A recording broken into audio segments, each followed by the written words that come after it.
Hello guys, welcome. It's me again, Mabis. I bring you chapter 5 of our book, Things Fall Apart by Chinua Achebe. I am so excited as I read this book.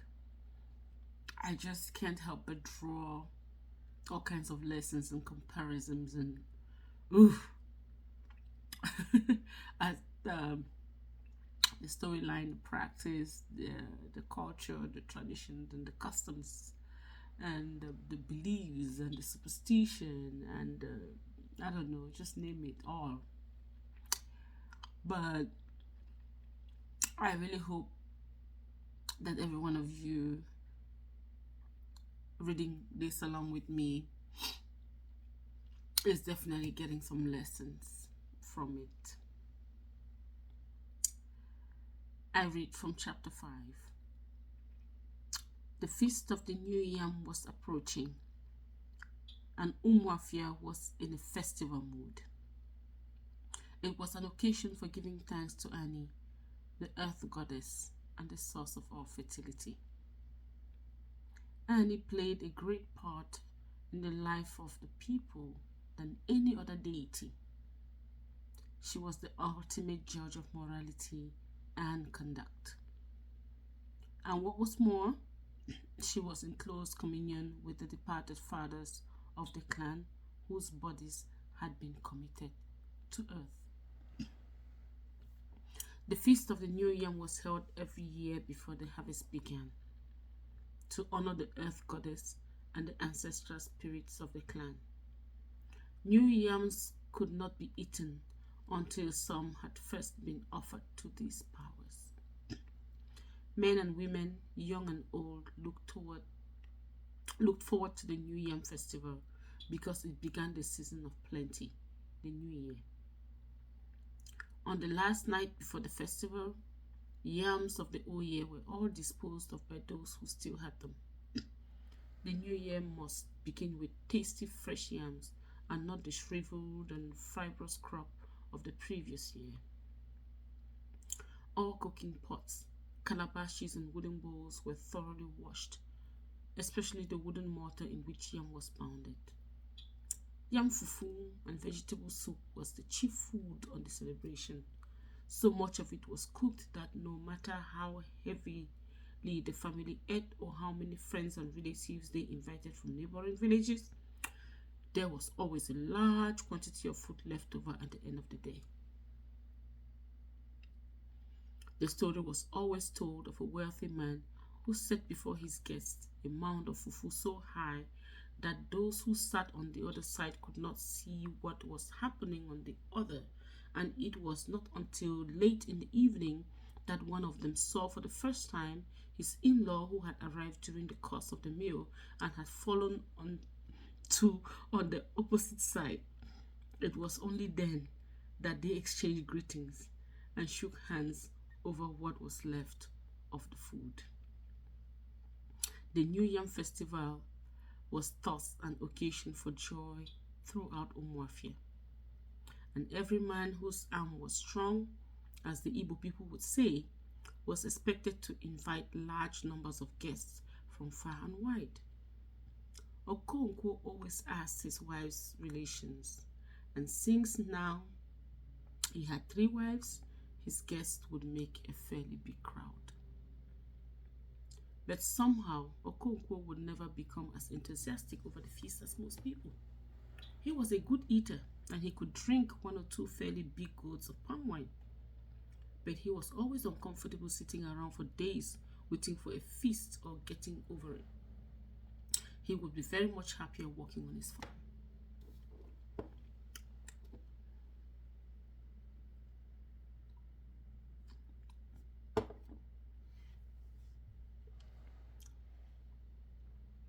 The festival was now only 3 days away. Okonkwo's wives had scrubbed the walls and the huts with red earth until they reflected light.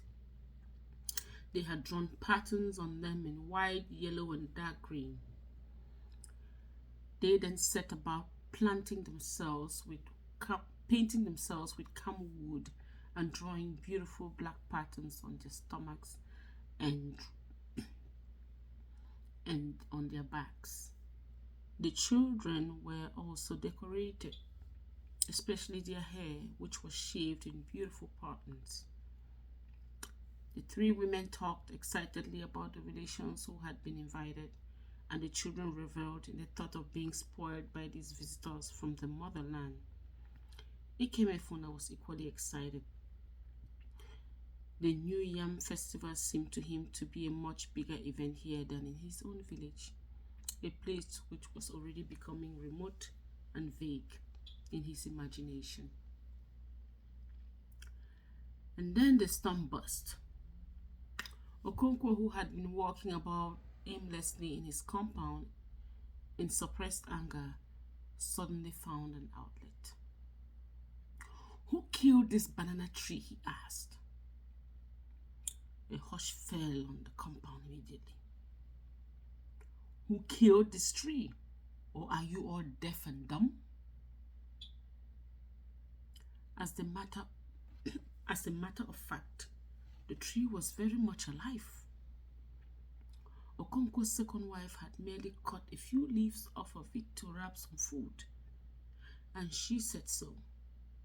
Without further argument, Okonkwo gave her a sound beating and left her and her only daughter weeping. Neither of the other wives dared to interfere beyond an occasional and tentative "It is enough, Okonkwo," pleaded from a reasonable distance. His anger thus satisfied, Okonkwo decided to go out hunting. He had an old rusty gun made by a clever blacksmith who had come to live in Umuafia long ago. But although Okonkwo was a great man whose prowess was universally acknowledged, he was not a hunter. In fact, he had not killed a rat with his gun. And so when he called Ikemefuna to fetch his gun, the wife who had just been beaten murmured something about guns that never shoot. Unfortunately for her, Okonkwo heard it and ran madly into his room for the loaded gun, ran out again and aimed at her as she clambered over the dwarf wall of the barn. He pressed the trigger, and there was a loud report accompanied by the wail of his wives and children. He threw down the gun and jumped into the barn, and there lay the woman, very much shaken and frightened, but quite unhurt. He heaved a heavy sigh and went away with the gun. In spite of this incident, the New Yam Festival was celebrated with great joy in Okonkwo's household. Early that morning, as he offered a sacrifice of new yam and palm oil to his ancestors, he asked them to protect him, his children, and their mothers in the new year. As the day wore on, his in-laws arrived from three surrounding villages, and each party brought with them a huge pot of palm wine. And there was eating and drinking till night, when Okonkwo's in-laws began to leave for their homes. The second day of the new year was the day of the great wrestling match between Okonkwo's village and their neighbors. It was difficult to say which the people enjoyed more, the feasting and fellowship of the first day or the wrestling contest of the second. But there was one woman who had no doubt whatever in her mind. She was Okonkwo's second wife, Ekwefi, whom he nearly shot. There was no festival in all the seasons of the year which gave her as much pleasure as the wrestling match. Many years ago, when she was the village beauty queen, Okonkwo had won her heart by throwing the cat in the greatest contest within the living memory. She did not marry him then because he was too poor to pay her bride price. But a few years later, she ran away from her husband and came to live with Okonkwo. All this happened many, many years ago.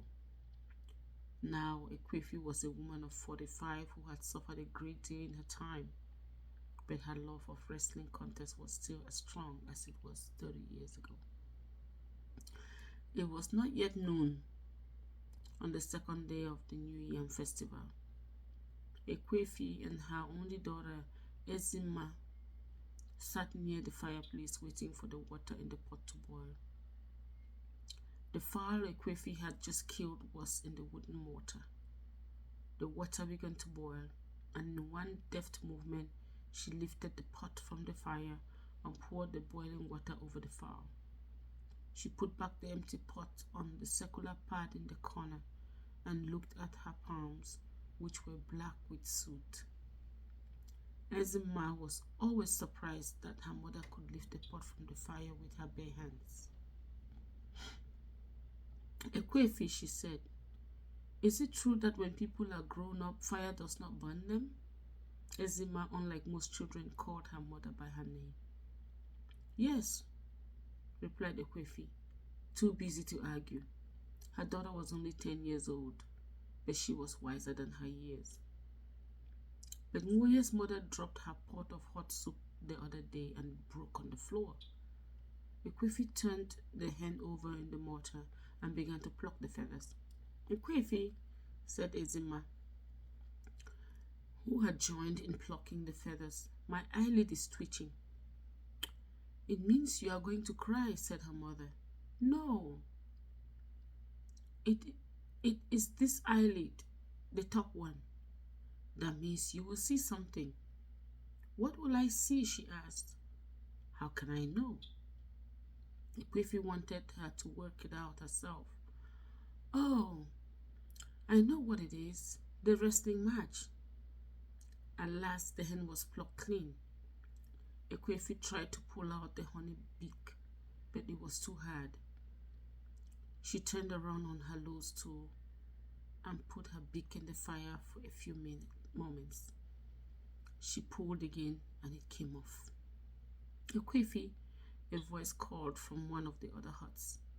It was Ngoye's mother, Okonkwo's first wife. Is that me? Ekwefi called back. That was the way people answered calls from outside. They never answered yes for fear it might be an evil spirit calling. Will you give Ezima some fire to bring to me? Her own children and Achebe had gone to the stream. Ekwefi put a few live coals into a piece of broken pot, and Ezima carried it across the clean-swept compound to Ngoye's mother. Thank you, Ma. She was peeling new yams. In a basket beside her were green vegetables and beans. Let me make the fire for you, Ezima offered. Thank you, Ezigbo, she said. She often called her Ezigbo, which means the good one. Ezima went outside and brought some sticks from a huge bundle of firewood. She broke them into little pieces across the sole of her feet and began to build a fire, blowing it with her breath.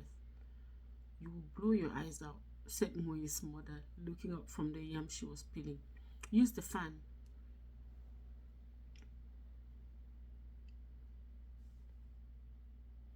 She stood up and pulled out the fan, which was fastened to one of the feather rafters.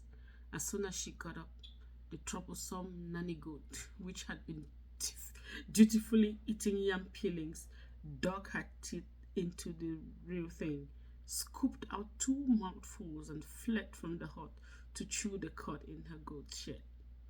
Ngoye's mother swore at her and settled down again to her peeling. Ezima's fire was now sending up thick clouds of smoke. She went on fanning it until it burst into flames. Ngoye's mother thanked her, and she went back to her mother's hut. Just then, the distant beating of drums began to reach them. It came from the direction of the Ilo, the village playground. Every village had its own Ilo, which was as old as the village itself, and where all the great ceremonies and dances took place. The drums beat the unmistakable wrestling dance, quick, light, and gay, and it came floating on the wind. Okonkwo cleared his throat and moved his feet to the beat of the drums. It filled him with fire, as it had always done from his youth. He trembled with the desire to conquer and subdue. It was like a desire for woman. "We shall be late for the wrestling," said Ezima to her mother. "They will not begin until the sun goes down." "But they are beating the drums." "Yes, the drums begin at noon, but the wrestling waits until the sun begins to sink. Go and see if your father has brought out yams for the afternoon." "He has. Moye's mother is already cooking." "Go and bring our own then. We must cook quickly, or we shall be late for the wrestling." Ezima ran in the direction of the barn and brought back 2 yams from the dwarf wall. Ekwefi peeled the yams quickly. The troublesome nanny goat sniffed about, eating the peelings. She cut the yams into small pieces and began to prepare a pottage using some of the chicken. At that moment, they heard someone crying just outside their compound. It was very much like Obiageli, Moye's sister. "Is that not Obiageli weeping?" Ekwefi called across the yard to Moye's mother. "Yes," she replied. "She must have broken her water pot."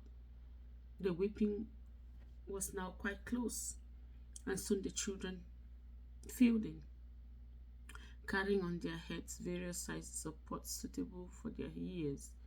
Ikemefuna came first with the biggest pot, closely followed by Moye and his 2 younger brothers. Obiageli brought up the rear, her face streaming with tears. In her hand was the cloth pad on which the pot should have rested on her head. "What happened?" her mother asked, and Obiageli told her mournful story. Her mother consoled her and promised to buy her another pot.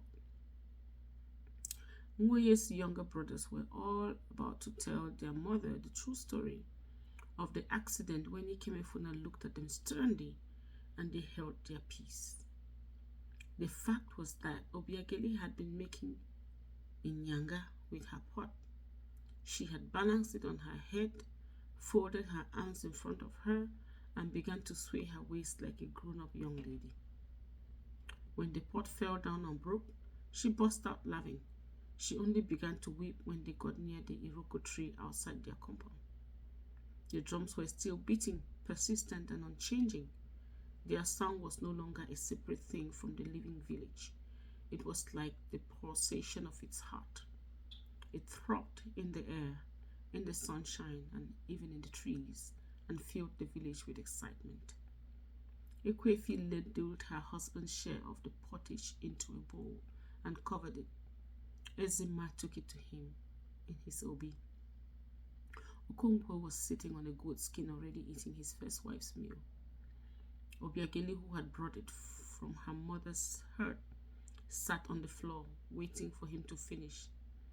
Ezima placed her mother's dish before him and sat with Obiageli. "Sit like a woman," Okonkwo shouted at her.